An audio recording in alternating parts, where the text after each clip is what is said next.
안녕하세요. 홍서우 교수입니다. 이번 시간에는 지난 차시에 이어서 소프트웨어 프로세스 모델 예시를 보여드리도록 하겠습니다. 제가 지속적으로 말씀드린 대로 현재 제가 베트남 정부 쪽에 3년짜리 컨설팅 사업을 하고 있는데요. 그 컨설팅 사업과 관련된 그러한 형태의 결과물들을 보여드리도록 하겠습니다.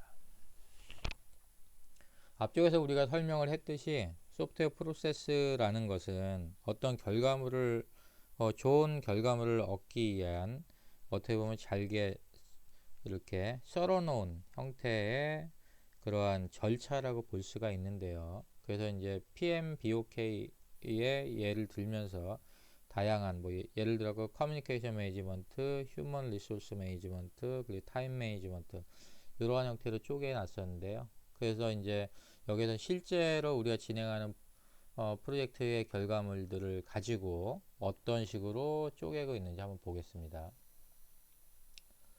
이 부분은 이제 리걸 프레임워크이라고 해서 이제 베트남의 정부 기관에서 쓸 부분이기 때문에 실제로 이제 베트남 정부 기관의 투자법과 관련된 그러한 형태의 그 백그라운드입니다. 그래서 이제 시스템이 만들어지는 데 있어서 우리나라의 공공기관 시스템들도 마찬가지지만 어떤 법적 체계를 베이스로 해서 그 위에 해당되는 시스템을 만드는 게 일반적이기 때문에 여기서도 마찬가지로 투자법을 기반으로 해서 우리가 시스템을 만드는 부분이 되겠습니다.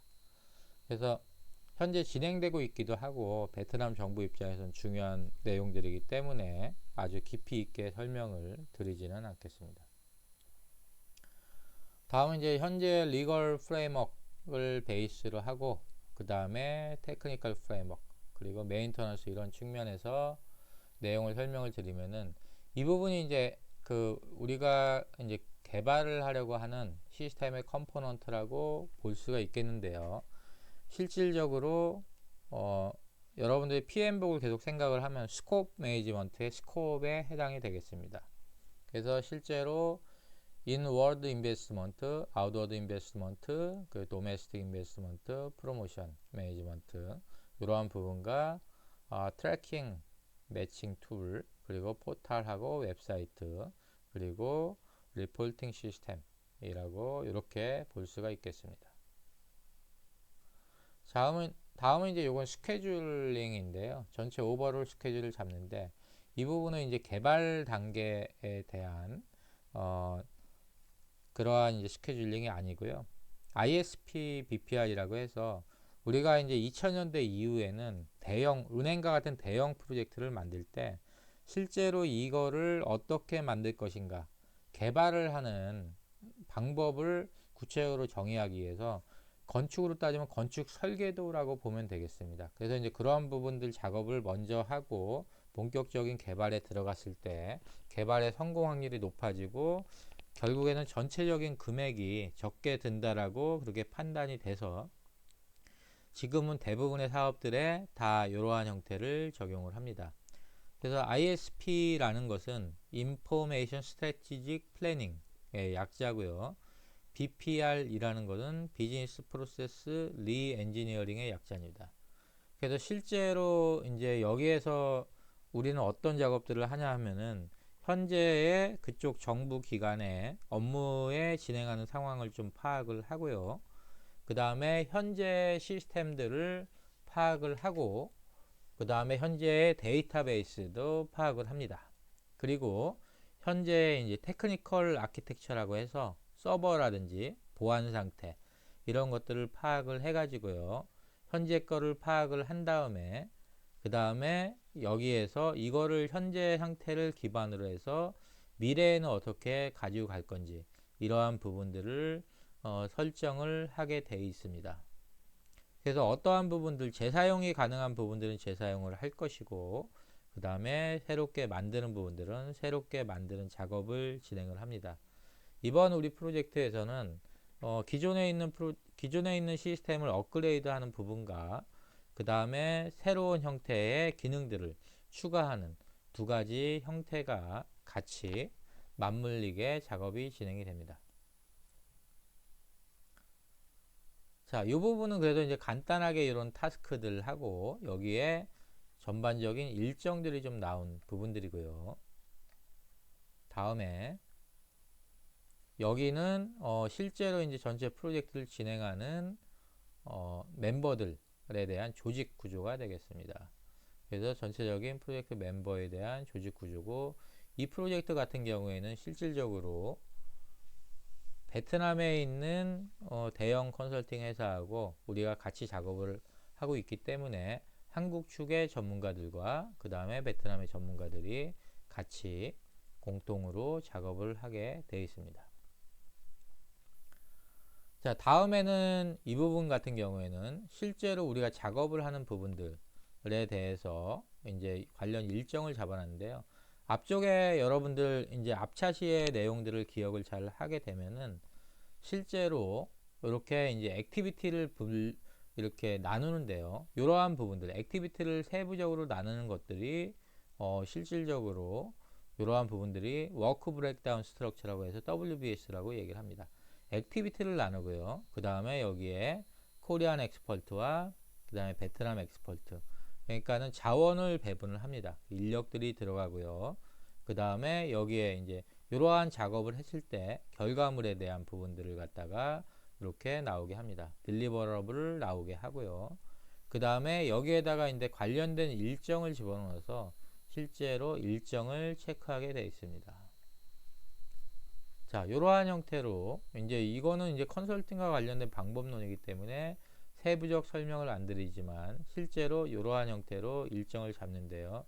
요거는 이제 어플리케이션 아키텍처라는 영역에서 잡았고요. 이 부분은 데이터 아키텍처 영역에서 잡은 내용들입니다. 다음에는 비즈니스 아키텍처 영역에서 이렇게 내용을 잡았고요. 다음에는 테크니컬 아키텍처 영역에서 이렇게 잡았습니다. 그리고 데이터 클린징 영역에서도 이러한 형태의 이제 액티비티 하고 일정들을 잡았습니다.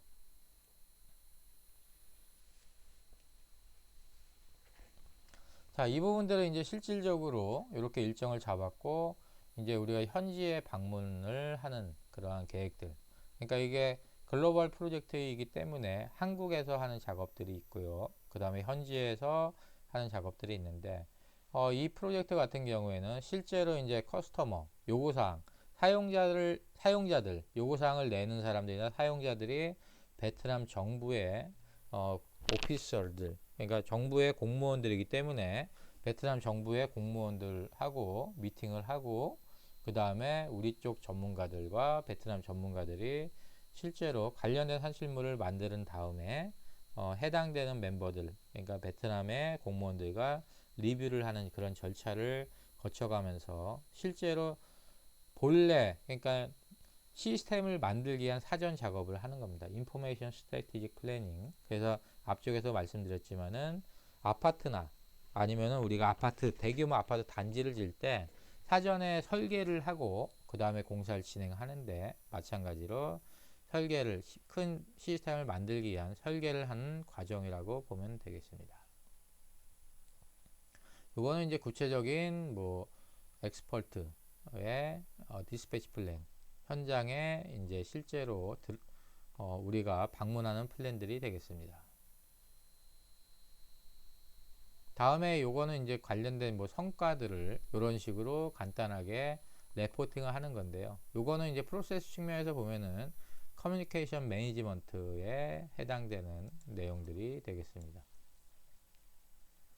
다음에 이 부분은 뭐냐면은 앞쪽에서 이제 설명을 드렸는데 ISBPR 레포트에 대한 그 이제 결과물에 대한 산출물의 목차들입니다. 그래서 산출물에 대한 목차를 이렇게 세팅을 하고 그 다음에 각 영역의 아키텍처들이 언제까지 작성을 한다.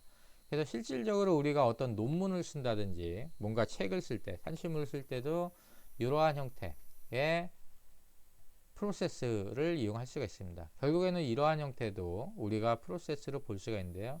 ISBPR 레포트를 정확하게 퀄리티 있게 만들기 위해서 이렇게 목차를 잡고 그 다음에 예상되는 페이지수를 각 전문가들이 기록을 하고 그 다음에 실질적인 작업에 임하게 되겠습니다. 그래서 이게 전체적인 레포트의 스트럭처가 되겠습니다. 자, 요것도 마찬가지로 이제 상세 계획서인데, 이제 시스템에 대한 구현 상세 계획서인데, 이러한 형태로 이제 실제로 이러한 형태의 그 목차가 되겠고요. 다음에는 요거는 이제 RFP라고 해서 실제 이제 시스템 개발을 위한 목차들이 이러한 형태로 나타나게 되겠습니다. 그래서 결국에는 여기에서 제가 설명한 모든 내용들이 우리가 앞쪽에서 배웠던 프로세스라고 보면 될 것 같습니다. 자, 이렇게 해서 간단하게 이제 제가 진행했던 부분들, 프로세스 예시를 현재 진행하고 있는 프로젝트를 기반으로 설명을 드렸습니다. 자, 이번에는 이제 이어서 섹션 03에 있는 주먹 구구식 모델에 대해서 설명을 하도록 하겠습니다. 자, 주먹 구구식 모델, 이번 책의 이제 44페이지에 해당이 되겠는데요. 이거는 실제로 모델이라기보다는 그냥 이제 특별한 프로세스 없이 작성을 한 부분들이 되겠고요. 초기 소프트웨어 개발에서 이러한 내용들이 많이 나타난 부분이죠. 그래서 이제 뭐 굳이 이거를 얘기를 한다면 빌드 앤 픽스라든지 코드 앤 픽스, 즉흥적 소프트웨어 개발을 주먹 구구식이라고 보면 될 것 같아요. 그래서 우리가 이제 과거에 아주 오래전에 뭐 계산기 이런 걸 쓰지 않고 주먹으로 구구셈을 따지던 방법에서 유래한 말이고요. 정확한 앞뒤에 대한 계산 없이 이를 대충 처리할 때 쓰는 말이라고 보면 되겠습니다. 그래서 소프트웨어 개발에서의 주먹 구구식 모델은 공식적인 가이드라인이나 프로세스가 없는 개발 방식이고요. 그 다음에 요구 분석 명세서나 설계 단계 없이 간단한 기능만을 정리하여 개발하는 형태라고 보면 되겠습니다. 그리고 일단 코드를 작성하여 제품을 만들어 본 후에 요구 분석, 설계, 유지 보수에 대해서 생각할 수가 있겠습니다. 자, 주먹구구식 모델의 개발 단계인데요. 첫 번째 버전에 이 그림과 같이 보시면은 코드를 작성하여 제품을 완성하죠. 여기에서 보면 코딩을 해가지고 제품을 만들고요.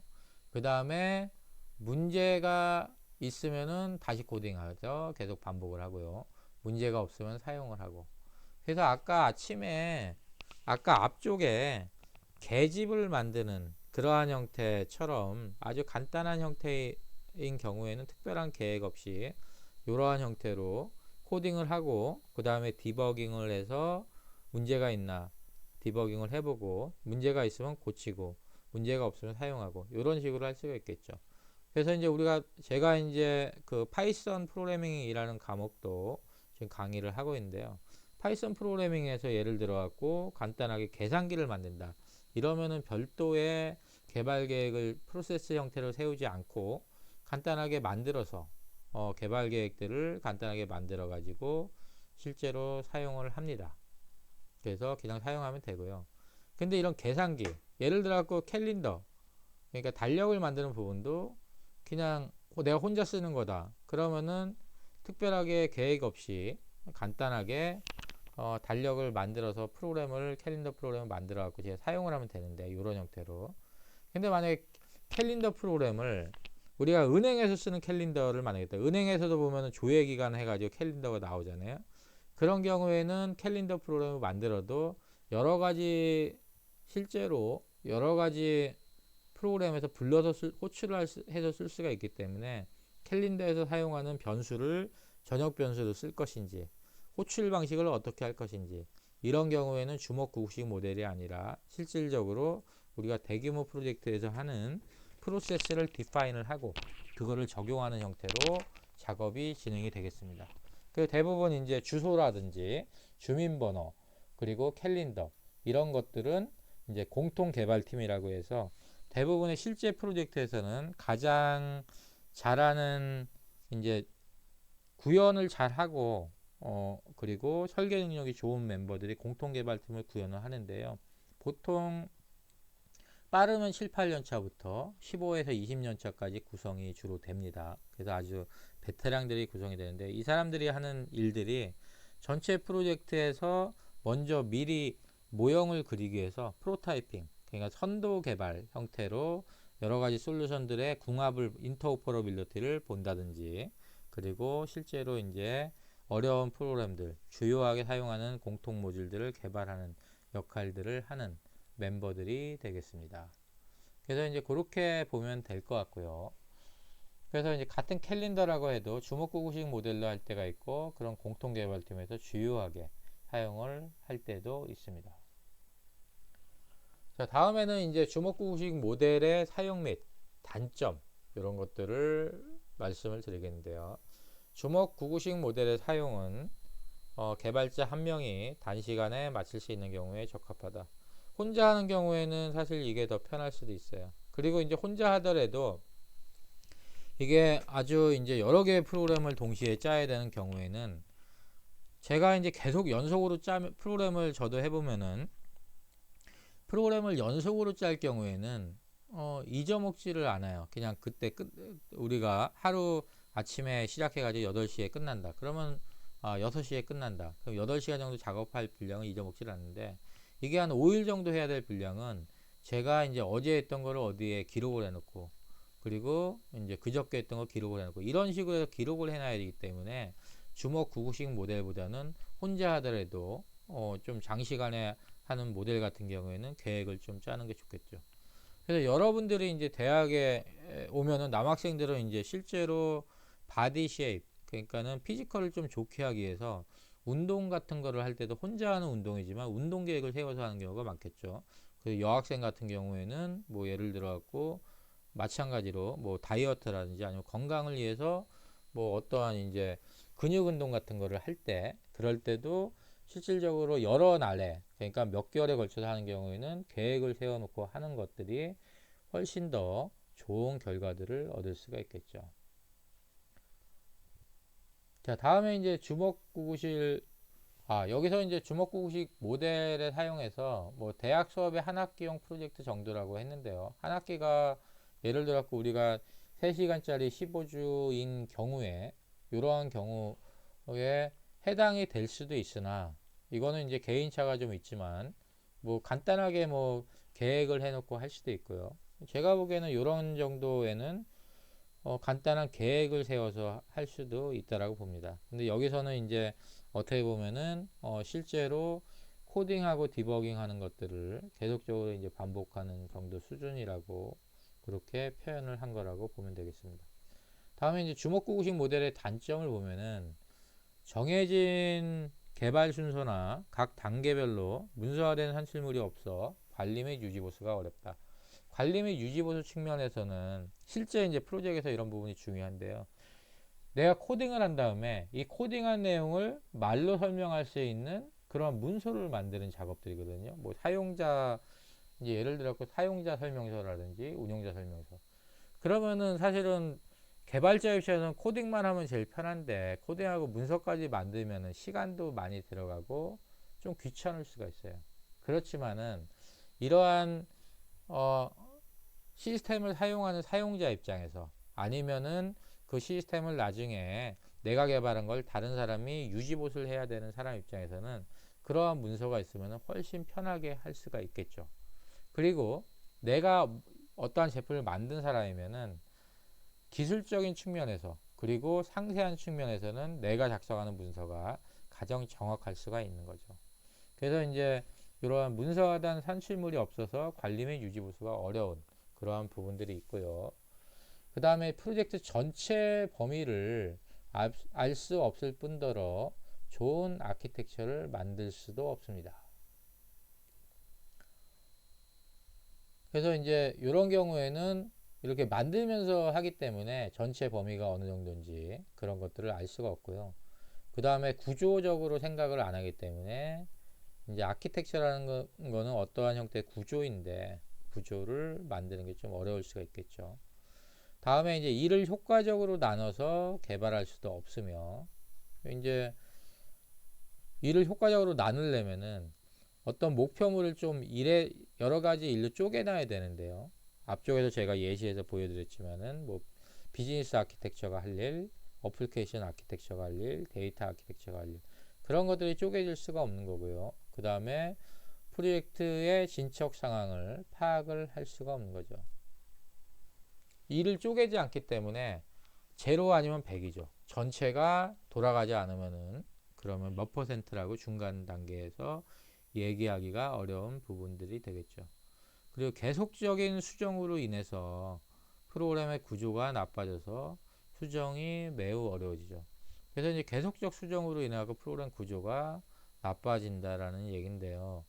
그래서 이제 실제로 보면은 이게 프로그램을 예를 들어 5,000 라인짜리 프로그램을 짤 때 이거를 여러 개 프로그램을 쪼개서 할 수도 있고요. 한 개로 할 수도 있는데 뭐 효율성, 효과성 측면에서 이제 장단점이 있긴 합니다만 한 개로 할 때 그거를 그 프로그램을 아주 숙련되지 않은 사람이 5,000 라인짜리 짜겠다 그러면은 디버깅을 100번 이상 할 수도 있습니다. 그럼 그 디버깅을 하는 과정에서 에러를 잡는 과정에서 프로그램의 구조가 제일 처음에 짰던 구조들이 많이 변경이 될 수가 있어요. 그러면은 그게 돌아가긴 하더라도 나중에 이제 그 프로그램들의 이제 또 다른 변경을 가할 때는 매우 어렵게 우리가 프로그래밍을 할 수도 있는 부분이라고 판단이 됩니다.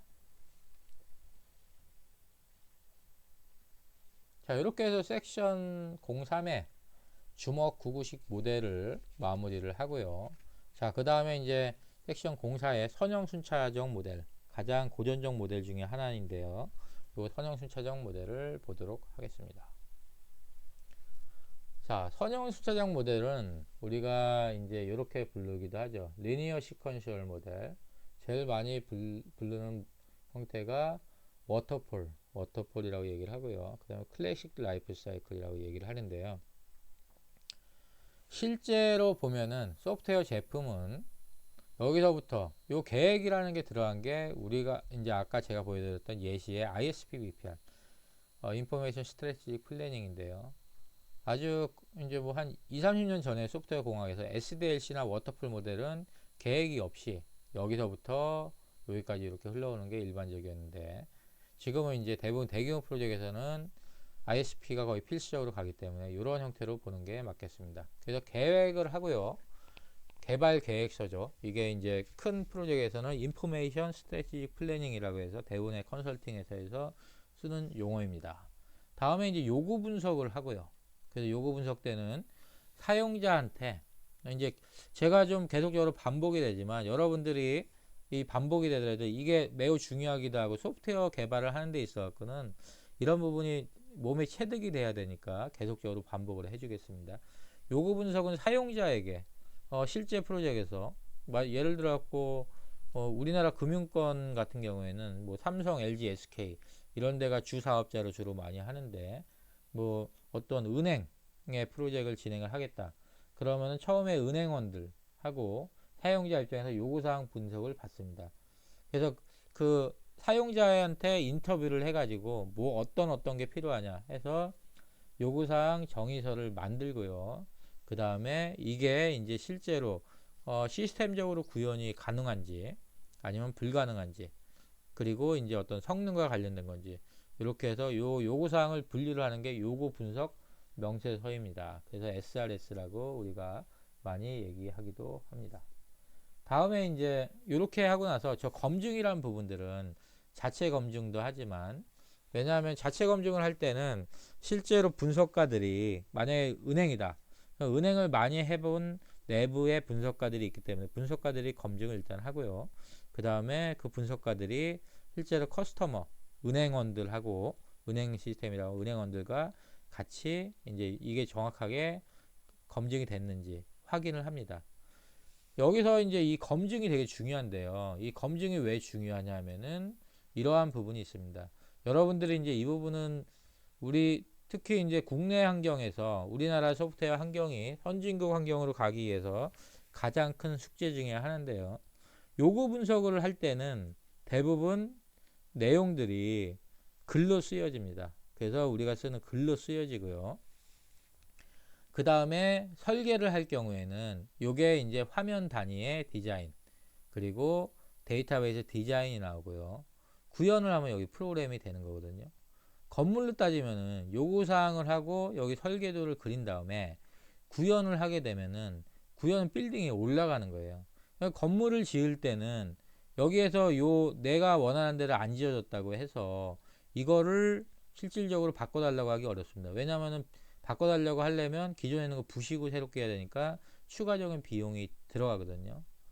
근데 소프트웨어 부분은 실제로 요 테스트라고 완성이 될 때까지 잘 안 보이기 때문에 요 테스트 단계에서 보고 나서 바꿔달라고 할 때, 이게 바꿔달라고 할 때는 기존에 있는 프로그램들을 완전히 수정을 해야 되는 건데, 이때 돈을 받고 하면 상관이 없지만 좀 작은 기업들은 아직도 돈을 못 받고 하는 경우가 많기 때문에, 그래서 이제 여기에서 이제 추가적인 작업들이 많아지면 돈을 못 받고 작업을 하게 되면은 개발자 입장에서 너무 힘들게 됩니다.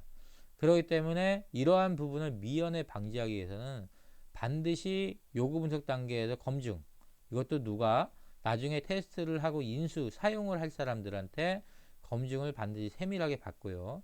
그 다음에 설계 단계에서도 검증을 받는 게 좋습니다. 선진국의 사례는 요구 분석 단계에서 검증을 받고 여기에 베이스라인이라는 걸 칩니다.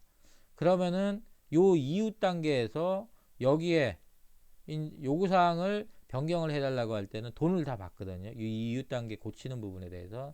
근데 국내에서는 아직은 요 설계 단계 이후에도 돈 받기가 애매하지만 설계 단계에서 베이스라인을 치고 그 다음에 이때 고쳐달라고 할 때 아주 대규모의 공사면은 돈을 좀 받고요. 그렇지 않을 경우에는 아직도 이제 못 받는 경우가 있는데요. 그래서 결국에는 요구사항 분석 단계 검증, 설계 단계 검증은 반드시 잘 실시하고요. 그 다음에 특히 이제 여러분들이 나중에 프로젝트의 매니저가 된다든지 창업을 해서 소프트웨어 회사를 운영할 경우에는 여기 설계 단계가 끝나서 변경사항이 큰 변경이 있으면은 우리가 추가적인 계약을 해야 된다라고 명시를 하는 게 매우 중요합니다. 저도 이제 소프트웨어 공학을 좀 오랫동안 공부하고, 그리고 대기업이나 이런 데서 소프트웨어 공학을 오래 공부하는데요. 실질적으로 소프트웨어 공학을 하는 데 있어 갖고 비즈니스 환경, 사업을 소프트웨어 개발자 입장에서 사업을 하는 입장에서 보면은 제가 보기에는 그 많은 소프트웨어 모델 중에서 실제 환경에서 가장 중요한 부분들은 실제로 요구 분석 단계에서 정확하게 검증을 받고 하고, 그 다음에 설계 단계에 검증을 받고 하고, 가급적이면 베이스라인을 요구 분석 단계에서 치면 제일 좋은데 그게 안 되면 설계 단계에서 베이스라인을 치고, 그 다음에는 실제로 추가적인 수정이 있을 때는 돈을 내야 된다는 것들을 명시하는 게 매우 중요합니다. 자, 이러한 부분들 반드시 기억을 하시고요. 그 다음에 설계 단계에서는 그러한 설계를 하고, 구현은 실제로 개발자들이 코딩을 하는 경우입니다. 그래서 실제로 국내 프로젝트에서 예를 들어 갖고 금융권이다. 그러면 제가 이제 추후에 간단하게 이제 금융권 프로젝트에 인력 투입 계획을 좀 예시를 좀 보여드릴 수가 있는데요. 200명 정도의 실제로 이제 프로젝트 진행이 될 때 요구 분석에서는 한 50명, 설계에서 한 100명이 들어와서 요구 분석 설계를 하고요. 가장 사람이 많이 들어올 때가 구현 단계와 테스트 단계, 통합 테스트 이전까지입니다. 이때 개발자들이 집중적으로 투입이 돼가지고 기존에 있는 요구 분석 설계자와 합해서 전체적인 개발을 하는 거죠. 건물로 따지면은 빌딩을 올리고 그 다음에 해당되는 빌딩에 어떤 문제가 없는지 테스트를 하는 작업이 되겠죠. 그래서 이렇게 해서 테스트가 다 완수가 되면은 그 다음에는 유지 보수로 넘어간다는 거는 실제로 일반적인 이제 사용자들이 사용할 수 있게 시스템을 오픈을 하고요. 오픈을 한 다음에 그 다음에 실제로 이제 작은 문제들을 잡는 유지 보수를 진행을 합니다. 그래서 최근에 보면은 우리가 이제 코로나 때문에 어떤 이제 우리가 전 국민들 아니면 70%의 국민들한테 어떤 이제 그 우리가 갖고 있는 세금이나 이런 보조금을 그렇게 배분을 할 때 기준을 잡게 되는데요.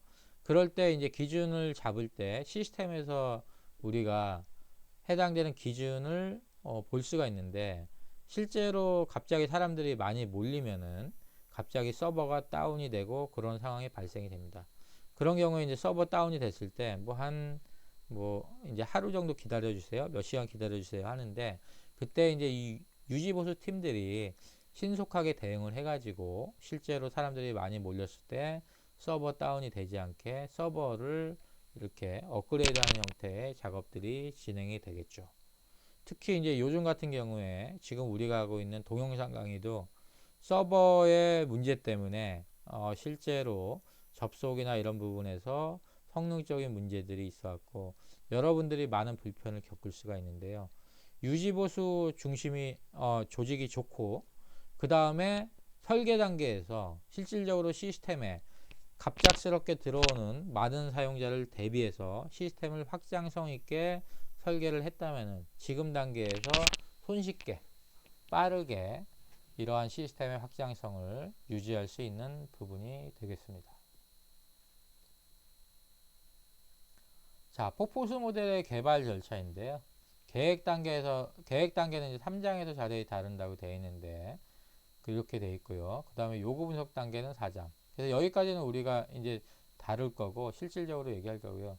설계 단계는 5, 6장에서 자세히 다루는데, 이 부분은 이제 제가 초기에 말씀드렸지만은 설계 구현 테스트 단계 같은 경우에는 실질적으로 개발에 깊이 들어가기 때문에 우리가 시간이 좀 뒤쪽에 우선 이제 3장, 4장, 그리고 9장, 10장을 하고 시간이 남았을 때 5, 6, 7, 8장을 진행을 한다고 했습니다. 그래서 설계 단계, 구현 단계 이 세부적인 부분들은 우리가 이제 시간이 남았을 때 거기서 진행을 하겠고요.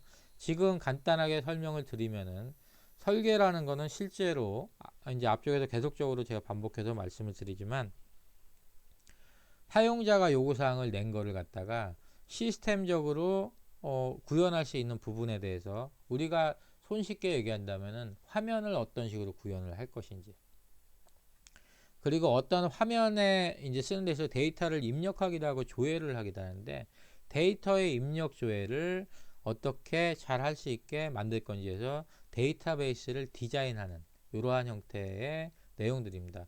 그래서 여러분 같이 전공자들 같은 경우에는 DB 쪽은 데이터베이스를 따로 배우잖아요. DB 설계 쪽에 해당되는 그 DB 설계의 그 테크니컬한 부분들이 여기 설계 단계에서 주로 사용이 된다라고 보면 되겠습니다.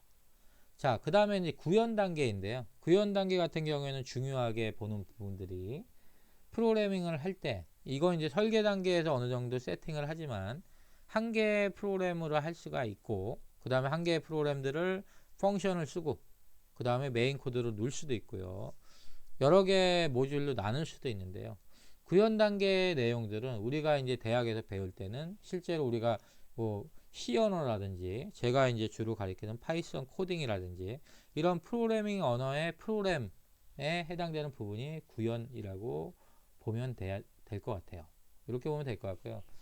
테스트 단계는 테스트는 이제 유닛 테스트하고 그러니까 단위 테스트하고 그 다음에 시스템 통합 테스트, 그 다음 통합 테스트 이렇게 볼 수가 있는데요. 그 다음에 이제 굳이 한다면 인수 테스트라고 해서 고객이 하는 건데 단위 테스트하고 통합 테스트로 크게 기능적으로 보면은 단위 테스트하고 통합 테스트로 크게 보는 게 일반적입니다. 자, 단위 테스트는 우리가 어떤 형태로 느낄 수 있냐면은 여러분들이 프로그래밍 언어 파이썬이라든지 아니면 C 언어를 배울 때 실제로 이제 그 프로그래밍을 하고 그 다음에 실제 해당되는 내용들을 갖다가 디버깅을 한다든지 아니면은 해당되는 내용에 대해서 실제로 실행을 하는 부분들이 단위 테스트라고 보면 되겠습니다. 그리고 이제 이 단위 테스트를 하고 여러 사람들이 짠 프로그램들을 서로 묶어서 하는 게 통합 테스트인데요. 이런 통합 테스트 같은 경우에는 우리가 팀 프로젝트를 할 때, 팀 프로젝트를 해가지고 여러 개의 프로그램들을 묶어서 테스트를 할 때, 그럴 때에 하는 게 통합 테스트라고 보면 되겠습니다. 지금 말씀드린 이러한 설계, 구현, 테스트 이러한 부분들을 갖다가 좀 더 체계적으로 배우는 게 5, 6, 7, 8장에 있는데요. 이 부분은 우리가 시간이 우리가 좀 남는다면은 이 부분에 대해서 여러분들한테 설명을 드릴 거고 설계 구현 테스트 부분들은 실제로 여러분들한테 이 소프트웨어 공학에서 설명을 안 드려도 실제 여러분들이 다른 이제 우리가 실제로 졸업하기 전에 이쪽 전공에서는 프로그래밍 언어라든지 아니면 데이터베이스 설계라는 과목 그리고 소프트웨어 설계라는 과목에서 여러분들이 다루게 되는 부분입니다. 자, 다음에는 이제 폭포수 모델의 장점인데요. 폭포수 모델의 장점은 관리가 용이하죠. 그래서 관리가 용이하다는 뭐냐면은 이거는 이제 책의 49페이지 한번 내용 한번 보세요. 폭포수 모델은 절차가 간결하고 이해하기가 쉽습니다. 그래서 순차적 모델이므로 단계별 진척 사항에 대한 관리가 용이합니다. 따라서 유사한 분야의 소프트웨어 개발 경험이 많으면 효율과 품질 측면에서 우수한 결과를 가져올 수가 있겠죠. 다음에 이제 체계적인 문서화 부분인데요. 폭포수 모델은 단계별 정형화된 접근 방법을 사용합니다. 그래서 따라서 단계별 산출물을 체계적으로 문서화할 수 있다라고 되어 있는데요. 여기서 얘기하는 건 뭐냐면은 분석, 설계, 구현, 테스트 이런 단계별로 문서가 있습니다. 예를 들어 갖고 이렇습니다. 지금 이제 뭐 대기업이나 이런 데서는 다양한 형태의 방법론들, 개발 방법론을 가지고 있는데 아직도 이제 우리가 이 폭포수 모델이나 정보공학, 구조적 방법론, 폭포수 모델 구조적 방법론이라고 많이 얘기하는데 정보공학 방법론을 가끔 쓰는 사례가 있습니다. 그래서 개발 방법론에는 5호 방법론도 있고 여러 개의 방법론들을 모듈화 시켜서 관리를 하고 있는데요. 예를 들어 폭포수 모델을 봤을 때 요구사항 분석 단계에서는 요구사항 정의서 아니면은 시스템 분석 명세서 이런 것들이 나올 거고요. 그 다음에 설계 단계에서는 뭐 기본 설계 하면은 기본 설계, 상세 설계서 이렇게 나오는데 기본 설계 할 때는 실제로 프로그램 정의서 그리고 프로그램 리스트, 프로그램 목록, 메뉴 구조도 그 다음에 그리고 DB 라지컬 디자인, 데이터베이스 디자인 이렇게 나오고요. 그 다음에 상세 설계서에는 실제로 프로그램 명세서, 프로그램 스펙 이러한 형태고 그 다음에 피지컬 디자인, 데이터베이스의 피지컬 디자인 이런 형태가 나오게 되겠죠. 그리고 구현 단계에서는 프로그래밍 코드하고 유닛 테스트 결과서 단위 테스트가 나오고요. 그 다음에 테스트 단계에서는 통합 테스트 결과서라고 이렇게 나오고 시스템 테스트를 별도로 하는 경우도 있습니다. 그러면 시스템 테스트 결과서 이렇게 나오게 되겠죠. 그리고 이제 폭포수 모델은 순서적으로 진행이 되기 때문에 요구사항의 변화가 적은 프로젝트에 적합하기도 하고요. 이거는 또 어떤 부분에 장점이 있냐면은 단계가 명확하게 구분이 되기 때문에 이제 뭐 분석 단계 끝나면은 끝나고 설계 단계 끝나면 끝나고 이런 식으로 단계 분석이 명확하고 우리가 베이스라인을 그을 수가 있기 때문에 국내에서는 대규모 프로젝트에서 2010년대 초반까지 그리고 이제 지금 현재도 해외 프로젝트에서는 많이 사용이 되고 있습니다. 현재 제가 진행하고 있는 베트남 프로젝트에서도 지금 이러한 형태의 폭포수 모델을 기반으로 실제로 구축 상세 계획을 짜고 있습니다. 자, 다음에는 이제 폭포수 모델의 단점을 보겠는데요. 각 단계는 앞 단계가 완료되어야 수행을 할 수가 있는 부분이죠. 그쵸?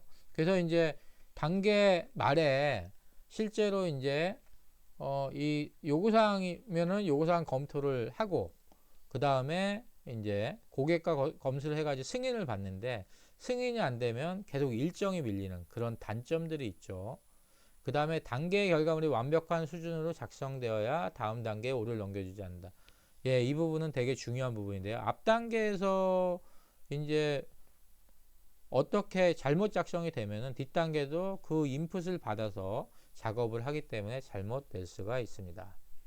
다음에 사용자가 중간에 가시적인 결과를 볼 수 없어서 답답해 할 수 있다. 네, 이 부분은 이제 프로타이핑이라는 방식을 이제 폭포수 모델을 쓰더라도 실전에서는 중간에 기본 설계나 상세 설계 단계에 프로토타이핑을 해가지고 모형을 미리 보여주는 경우가 많이 있습니다. 그래서 이제 방법론을 약간 믹스, 이제 어떻게 보면 우리가 퓨전 음식처럼 믹스를 해서 사용하는 경우가 많은데요.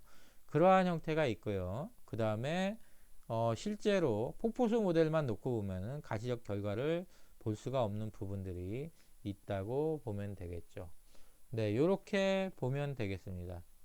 자, 요렇게 해가지고 우리가 섹션 4까지 진행을 했고요. 다음 시간에는 섹션 5 V 모델부터 진행하도록 하겠습니다. 여러분들 수고 많으셨습니다.